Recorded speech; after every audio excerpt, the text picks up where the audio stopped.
on the ruins of the Mughal Empire. I mean, when Mughal Empire declined with the death of Aurangzeb, there was only one indigenous power who could have successfully, who were capable of replacing the Mughal Empire. Those were the Marathas. Those were the Marathas. Marathas were capable to replace the Mughal Empire. They were fully capable to found their empire in India, and they had already proved their strength by directly attacking the various parts of the northern India. They had reached up to the Lahore. They were intervening in the Mughal court politics. They had given protection to the Mughal emperor as well. They had become kingmakers in the court of later Mughal ruler. Okay, so these were the, it was the Maratha kingdom who was able to defeat every other local ruler of India. Okay. On the other hand, these were the Britishers. These were the Britishers. These were the English personals who were able to defeat every other European power. So same were, the circumstances were similar. Among the various Indian powers, who were the Marathas who were successful, and among the various foreign powers, these were the Britishers who were successful. So the fight between these two powers was inevitable. It was quite obvious. It was only a matter of time. On the other hand, English had already conquered Bengal. They had already conquered Mysore. Now the turn was against the another power. Those were the Marathas. That was the Maratha kingdom. That was the Maratha kingdom. They were always looking towards the opportunities to expand their domination in India. That is how the conflict between the Marathas and the Britishers, this conflict can be seen in three wars. Those are known as Anglo Maratha wars. Three Anglo Maratha wars were fought between these two powers, and ultimately it were the Britishers. These were the Britishers who were successful. Now, before we can directly jump upon the various Anglo Maratha wars, we have to understand who actually, what happened to the Maratha kingdom after the death of Shivaji. Okay, I told you that it was actually Shivaji who founded the independent Maratha kingdom in the present day state of Maharashtra.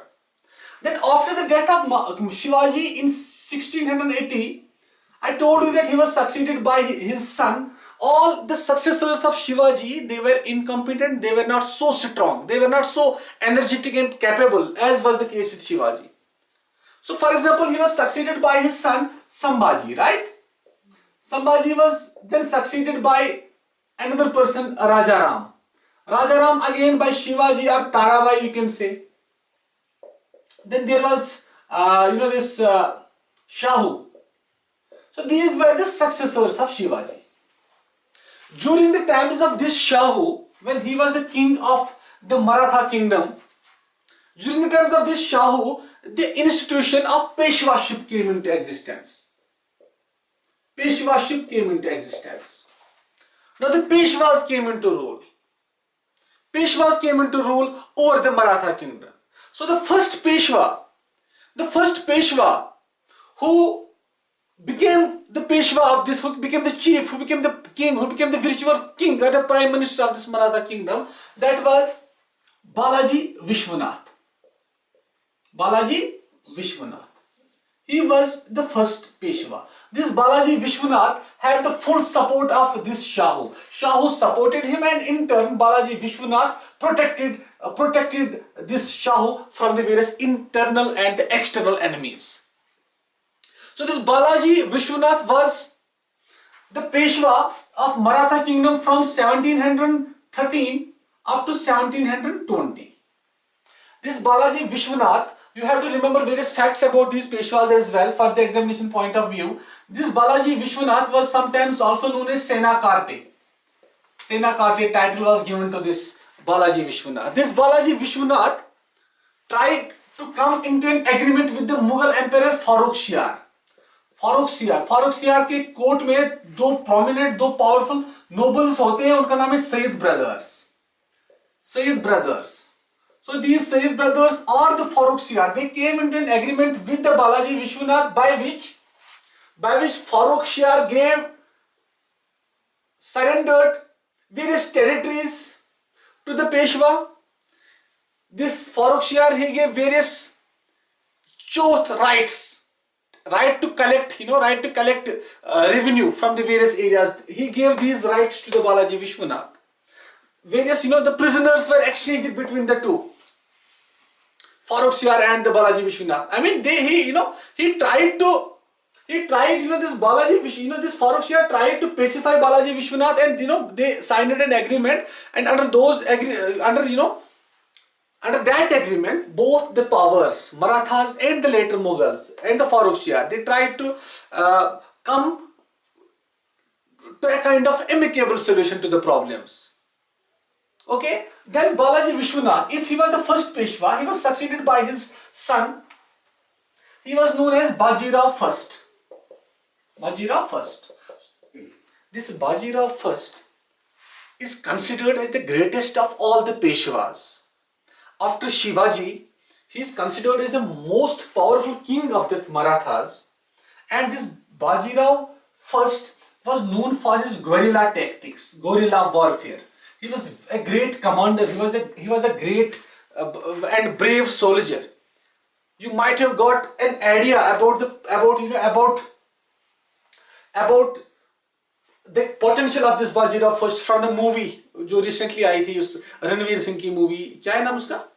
Bajirao Mastani. So Bajirao Mastani movie is based upon this person, Bajirao First. Not that movie is not entirely correct, but somehow you might get some idea from the various policies, from the various military expeditions of this Bajirao First. Okay, this Bajirao First always had this intention that he should expand his empire towards the northern India. He led various expeditions.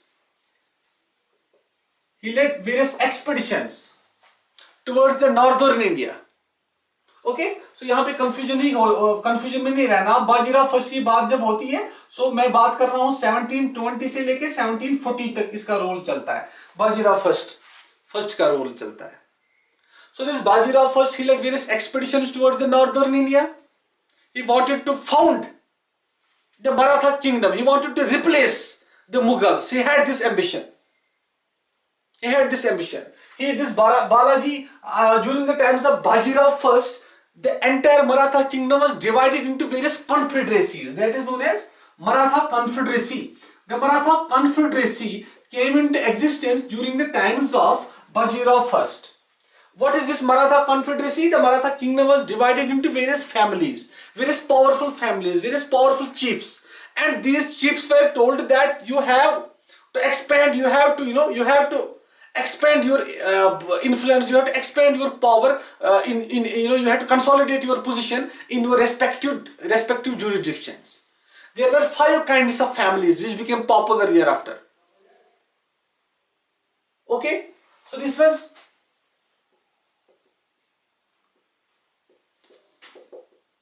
the Gaikwads of Baroda was one family. This was a kind of confederacy which came into existence. Gaikwads came into power at Baroda. They were ruling at this place, Baroda. Then there were Holkars. Holkars came into power at Indore. Okay, Peshwas were at Pune, right? They were ruling at Pune. Their area of influence was at Pune. Then you had Bhosles. Bhosles were at Nagpur. Okay, Sindhias were at Gwalior. So this was a kind of confederacy which came into existence during the times of Bajirao First. Okay, he was a great ruler. This Bajirao First led expeditions against the cities of Janjira. Cities of Janjira. Cities of Janjira were cities who were living at Janjira. They were the traditional enemies of Marathas. In fact, Shivaji had attacked them also, but Shivaji did not find any great success against these cities of Janjira. These cities of Janjira were defeated by Bajirao first. Bajirao first defeated Portuguese as well, and he took Salsette and Bessin. He took Salsette and Bessin from them. He took Salsette and Bessin from the Portuguese. Okay. Not only that, this Bajirao first, because of these reasons, he is a great ruler.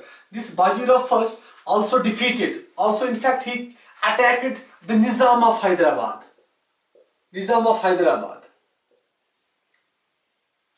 So this Nizam of Hyderabad was forced to come into an agreement by the Bajirao first, and the humiliating treaty on the part of Nizam of Hyderabad was signed. That treaty is known as Battle of Doria. Battle of Doria. Battle of Doria, right? Battle of Durai, you can say. Battle of Durai or Durai Sarai. Battle of Durai was signed between yes, Durai, yeah, Treaty of Durai. Yeah, sorry, Treaty of Durai, na? वही मैं कह रहा हूँ. After he defeated him, Nizam of Hyderabad, the agreement was signed between the Nizam of Hyderabad. The treaty is known as Treaty of Durai. Okay, Treaty of Durai. Okay, Durai Sarai. It was signed with the Nizam of Hyderabad, and under this treaty of Durai, Nizam of Hyderabad was forced to surrender Bundelkhand. He was forced to surrender Bundelkhand by the Bajirao first. He was also forced to surrender Malwa. Malwa and Bundelkhand were surrendered by Nizam of Hyderabad to the Bajirao first. Okay. So this is the brief introduction of Bajirao first. Now see, after Bajirao first, the third Peshwa of the Maratha kingdom, he was known as the Bajirao. Balaji Bajirao. Okay, he was known by the name of Balaji Bajirao. What? Balaji Bajirao. Now this Balaji Bajirao, he continues to rule from 1740, that means after the death of Bajirao, for 1740 up to 1761. This Balaji Bajirao was also a kind of influential ruler. He was having some potential, and he is popularly known by the name of Nana Sahib. He is known by the name of Nana Sahib. Okay. Now see what this the rule of Balaji Bajirao is important for this reason, that in 1752 this Balaji Bajirao signs a treaty with the Mughal emperor, with the Mughal ruler. So under that agreement, this Balaji Bajirao agreed to protect the Mughal emperor, from the external as well as from the internal enemies. Now see, the interesting information is that when this Balaji Bajirao stakes claim, he acted as a protector of the Mughal empire, of the Mughal king. It was a direct challenge to the Ahmad Shah Abdali.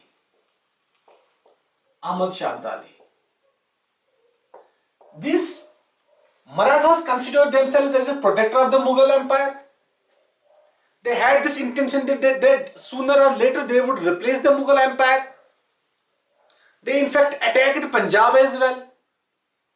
They reached up to those portions which were traditionally the parts of the Mughal empire, which were the lands of the Mughal empire. As I told you, that they reached up to Lahore. Now Lahore was already attacked by Ahmad Shah Abdali, the great Afghan emperor, Afghan king.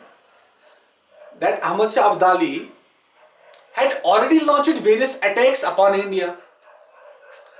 So when he had launched the attacks upon India, he considered at least those territories which were now claimed by the Marathas. He considered those territories as his parts because they were invaded by him. अब मोहम्मद शहजाद अली क्या करता था, वो India में आता था, फिर यहाँ से वापस जाता था। वो यहाँ पे मतलब उसने ऐसा नहीं किया था, वो खुद यहाँ पे स्टे नहीं किया उसने, अहमद शाह अब्दाली ने। Now this is how these two powers, the Ahmad Shah Abdali and the Marathas, they came into conflict with each other, with one another, which results in the third battle of Panipat. Third battle of Panipat. Third battle of Panipat. The Peshwa at that time was Balaji Bajirao, okay, and the person, the leader who represented Marathas at this third battle of Panipat, he is known by the name of Baurao. Baurao. Okay. So this third battle of Panipat results in the defeat of Marathas. And it completely shattered. It completely shattered the dreams of the Marathas that they were not now able to establish. They were not able to found their kingdom in India. Because this third battle of Panipat, in which they got completely defeated, they broke their backbone. That battle broke their backbone to the extent that they never recovered from the losses which they suffered at this place, at this Panipat, at the hands of Ahmad Shah Abdali. Thousands of soldiers were killed. In fact, there is a historian called Jadunath Sarkar. He said that there was not even a single family among the Marathas who had not lost one or the two members of their families. हर किसी family का कोई ना कोई member जो है मर गया this battle में, this third battle of Panipat में. Such was the loss which was caused to the Marathas in this third battle of Panipat. The Britishers who had recently succeeded in Bengal, they were watching the entire scene with their own eyes. And they found that it is the best opportunity for them to replace the Marathas, to extinguish the Marathas, to eliminate the Maratha threat once for all. They were looking towards the opportunity, and that opportunity was provided to them by the internal conflicts between the various Maratha Sardars, between the Peshwas, between the various Maratha leaders. Now from here,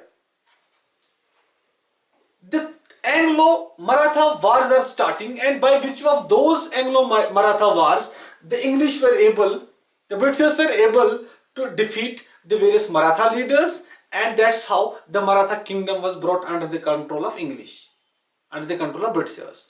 So the process of British conquest of Maratha kingdom was completed in the form of three Anglo Maratha wars. The first Anglo Maratha war.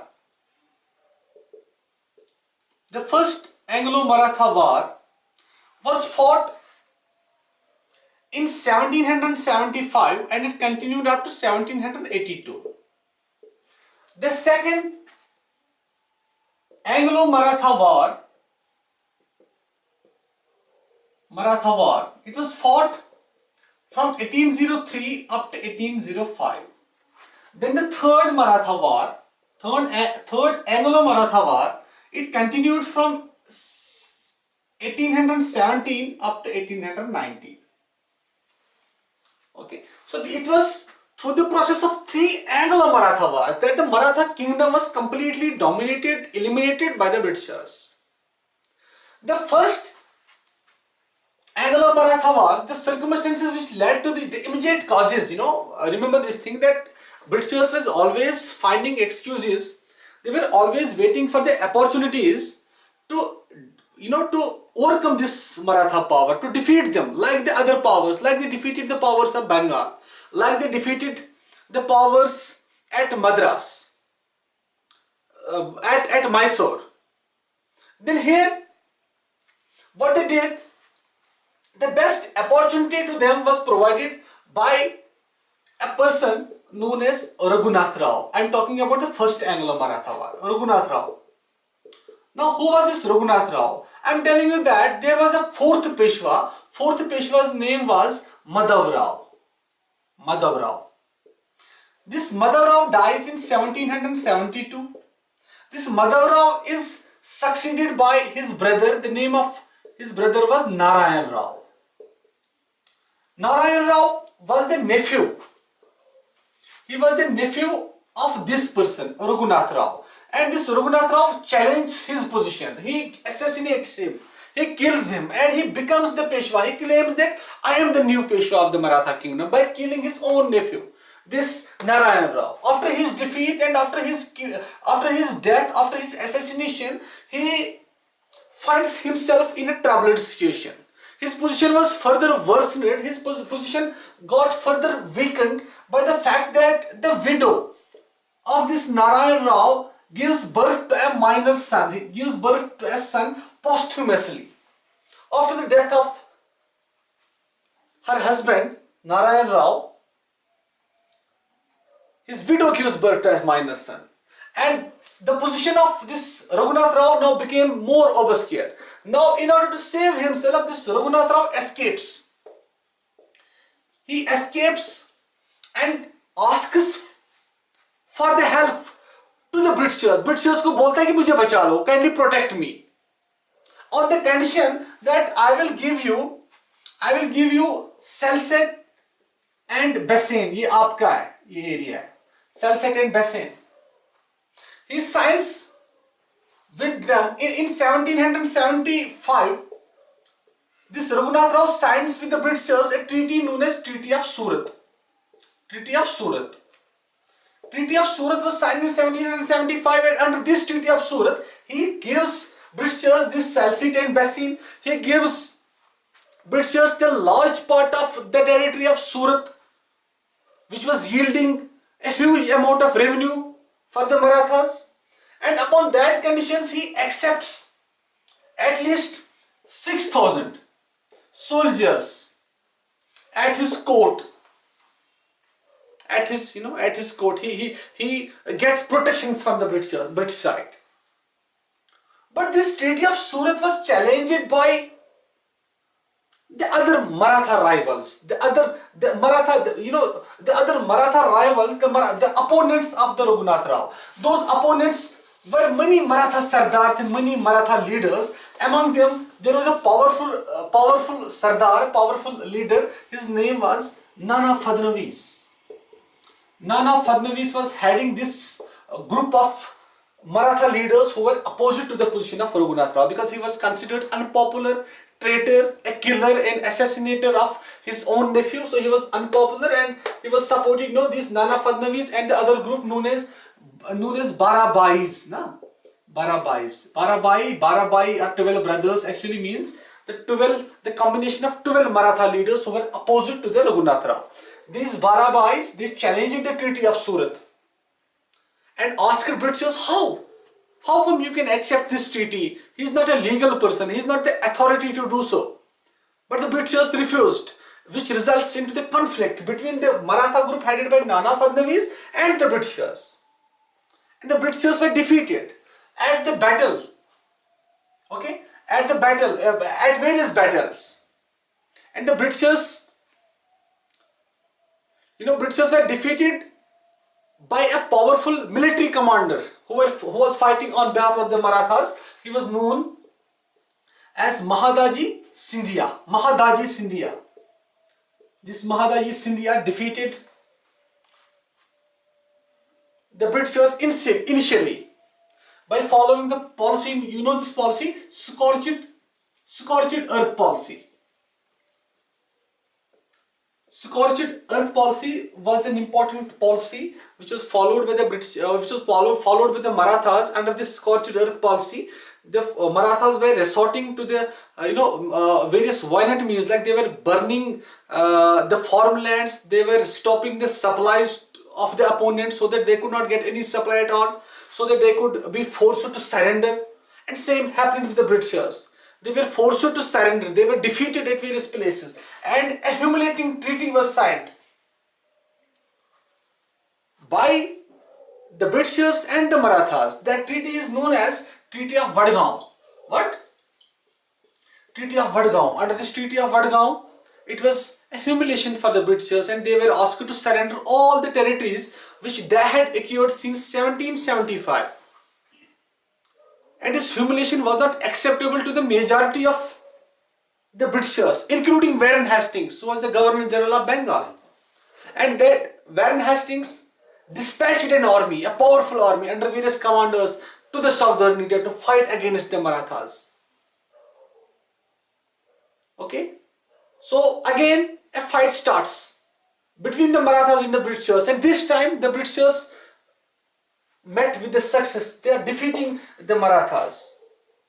And now again the treaty with the Marathas was signed in 1782. That treaty is known as what? Treaty of Salbai. Treaty of Salbai is that treaty which brought the first Anglo-Maratha war to an end. And this Treaty of Salbai, Marathas agreed that they will give back Bassein to the Britishers. They will restore the territories to the Britishers. The Britishers will continue to enjoy the trading privileges which they had enjoyed. And this kind of, these kind of agreements were accepted by the Marathas. So this was somehow favorable treaty for the Marathas, for the Britishers. And this was a heavy loss for the Marathas. So that's how the first Anglo-Maratha war occurred, and how through this Treaty of Salbai it came to an end. And this Treaty of Salbai continued, to be followed by both of the parties till 20 years. There was comparatively a peace till 1803, when the second Anglo-Maratha war started. How? Now the causes were similar as we saw in the first Anglo-Maratha war. There was a son of this Raghunath Rao. The name of that son was Bajirao II. Bajirao II. This Bajirao II, okay, you just remember that there was always a conflict. As I told you, there was always a conflict within the Maratha, within the Maratha leadership. Peshwas were constantly fighting against one another. The various groups of families, the various confederacies were always into fight with one another, into conflict with one another. Same happened here in 1802 or 1801. What happened? This Bajirao II, he killed the brother of Jaswant Rao Holkar.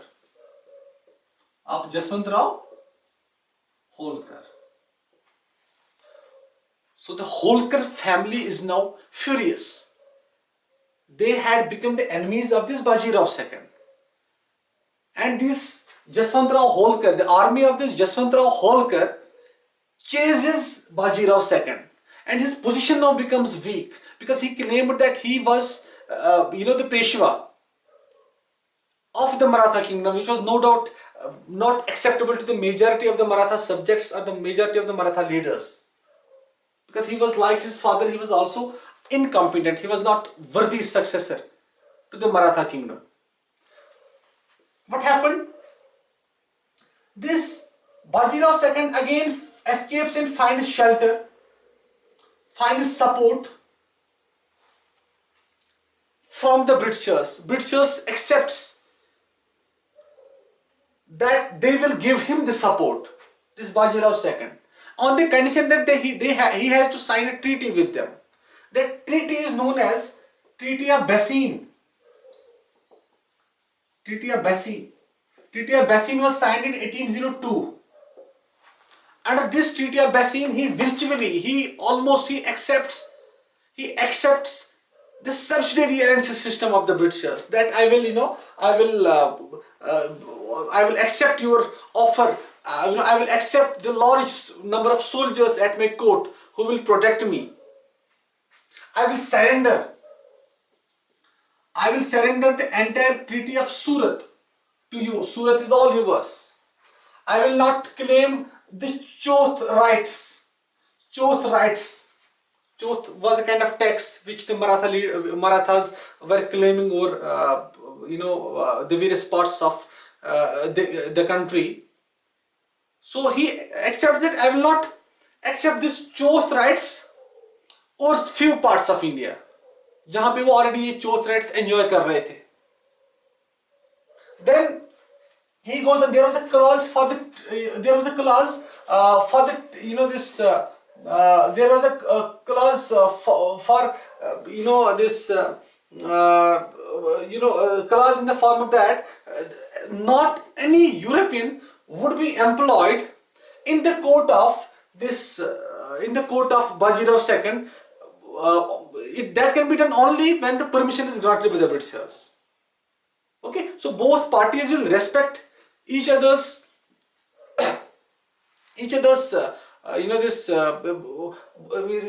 not any third party will not be allowed to intervene in the affairs of the Bajirao II.